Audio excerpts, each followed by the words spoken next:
कुछ नहीं बने, कुछ नहीं। बेलपत्री का जो भाव है, बहुत सारी बेलपत्री अगर पड़ी है, शिव जी पे चढ़ी हुई निर्माल्य रखी है, उसको ले आओ, छत पे ले जाके सुखा लो, सुखाकर उसको पीस कर उसका पाउडर बनाकर सबको देना चालू कर दो। हम कहेंगे बेलपत्री जो खा रहा है, किसी को नया नया व्यक्ति खाता है तो मुंह छार छार हो जाता है, उसको स्वाद नहीं आता कई बार भोजन का। हम उनसे कहेंगे अगर ऐसे नहीं खा सकते तो उसको सुखाकर पाउडर बनाकर थोड़ी सी मात्रा में लेना प्रारंभ करो। कुंदकेश्वर महादेव के नाम से तुम्हारी शुगर की गोलियां, इंसुलिन जो आप लेते हो इंजेक्शन, धीरे धीरे इस व्यासपीठ से कहते हैं कि वो इंजेक्शन लेना बंद हो जाएगा। शिव की बेलपत्र इतना काम।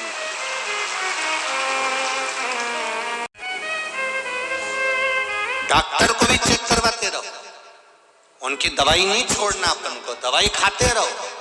जब बेलपत्री अपना असर देना चालू कर दे फिर दवाइयां धीरे धीरे कम करें।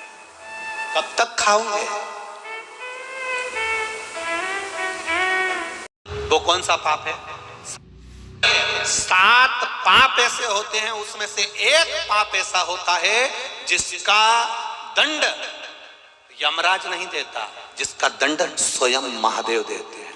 7 पाप में से एक पाप का दंड स्वयं महादेव को देना पड़ता है। वो कौन सा पाप है? 7 पाप में से एक पाप ऐसा है, स्कंद पुराण कर रही है, स्कंद पुराण वर्णन कर रही है, 7 पाप में से एक पाप ऐसा है जिसका दंड यमराज नहीं देता, धर्मराज नहीं देता, चित्रगुप्त महाराज नहीं देते, नरक में जाकर नहीं भोगना पड़ता, स्वयं महाकाल उसका दंड देते हैं। और ऐसा ऐसा भुगताते हैं, ऐसा ऐसा भुगताते हैं कि शरीर भी रहता है और भोगना भी पड़ता है, कष्ट भी भोगना पड़ता है। वो केवल 7 पाप में से एक पाप है। और जिंदगी में उस पाप को याद रखना, वो 7 पाप में से कौन सा पाप है जिसका दंड स्वयं महादेव भुगताते हैं। अब लोग कहेंगे गुरुजी ये पाप का दंड तो यमराज को भुगताना चाहिए, धर्मराज को भुगताना चाहिए, चित्रगुप्त को भुगताना चाहिए, फिर भगवान महादेव क्यों भुगताते हैं? शंकर भगवान कर रहे हैं। 7 पाप में से स्कंद पुराण कहती है एक पाप ऐसा है जिसका भोग भगवान देवाधिदेव महादेव मरने से पहले भुगता देते हैं, मृत्यु से पहले भुगताते हैं। वो कौन सा पाप है? किसी गर्भवती नारी को और रजो धर्म वाली नारी को, गाली बकने वाले व्यक्ति को, अपशब्द कहने वाले व्यक्ति को मरने से पहले शंकर भुगताता जरूर है, ये निश्चित है। कौन को? जम के बोलिए जरा, जरा जम के बोलो, जरा मालेगांव वालों, ये कथा बड़ी विचित्र है स्कंद पुराण की, जरा इसका स्मरण करिएगा। कौन को? गर्भवती नारी। कोई नारी गर्भ से है, कोई स्त्री गर्भ से है, उसको कोई ने अपशब्द कह दिया, गाली दे दिया, ताना दे दिया, खूब आड़ा टेढ़ा बोला, खूब गालियां दी, जिसने दिया वो तैयारी कर कर बैठ जाना कि मरने से पहले तुझे भुगतना पड़ेगा। कोई रजो धर्म से है, रजस्वला है, 7 दिन तक 5 दिन तक नारी काम नहीं कर पाती है, 5 दिन 7 दिन मंदिर में नहीं जाती है। रजो धर्म के समय पर अगर उस नारी को किसी ने गाली दी है, अपशब्द कहा है, ताने दिए हैं, कोई ने आड़ा टेढ़ा बोला है, उसको भुगतना पड़ता ही है।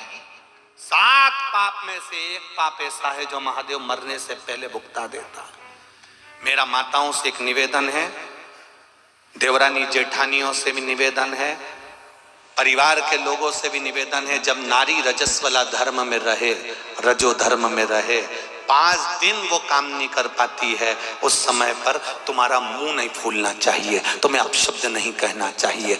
घर में अगर काम करना हो तो करो, नहीं तो अपशब्द मत कहो।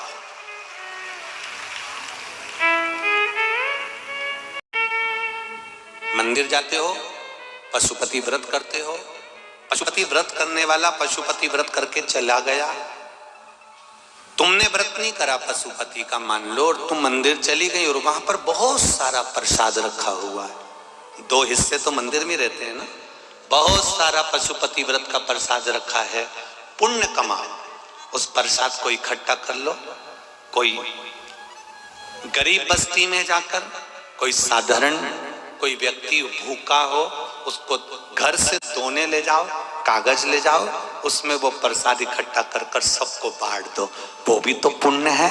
मंदिर में भी तो पड़ा रहेगा वो, मंदिर में भी तो रखा रहेगा वो। तुम्हारा व्रत नहीं है तो तुम बांट सकती हो, तुम दे सकते। एक सिस्टर का पत्र है, शायद वो कहीं बैठी हो तो उनके स्मरण में होगा। उस पत्र में उस सिस्टर ने लिखा है कि गुरुजी, सरकारी हॉस्पिटल की कि प्राइवेट हॉस्पिटल की, पर उस सिस्टर ने, अगर वो बैठी हो तो अवश्य खड़ी होना। उसने पत्र में लिखा है,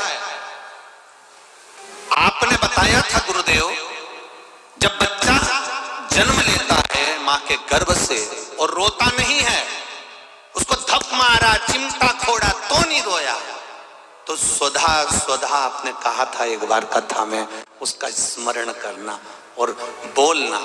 तो वो सिस्टर अगर बैठी होंगी तो वो खड़ी हो, उन्होंने पत्र में लिखा है, हो गई खड़ी, गया कहाँ है? अच्छा, दोनों हाथ हिला दो एक बार। श्री शिवाय नमस्तुभ्यम, श्री शिवाय नमस्तुभ्यम। अच्छा, मिल गई, पत्र ढूंढना नहीं पड़ेगा, धन्यवाद, बहुत बहुत धन्यवाद।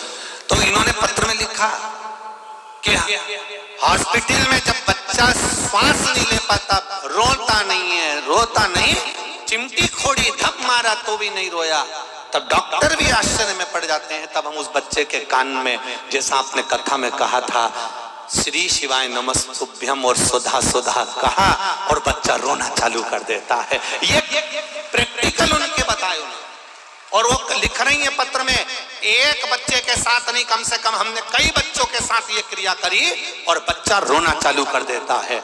गुरुजी, उन बच्चों को प्राण महादेव दे देता है। ये शिव तत्व है, ये शंकर, ये करुणा सागर। बैठो बहन, श्री शिवाय नमस्तुभ्यम, हर हर महादेव, बैठे। ये शंभु है, ये त्रिकालदर्शी। अब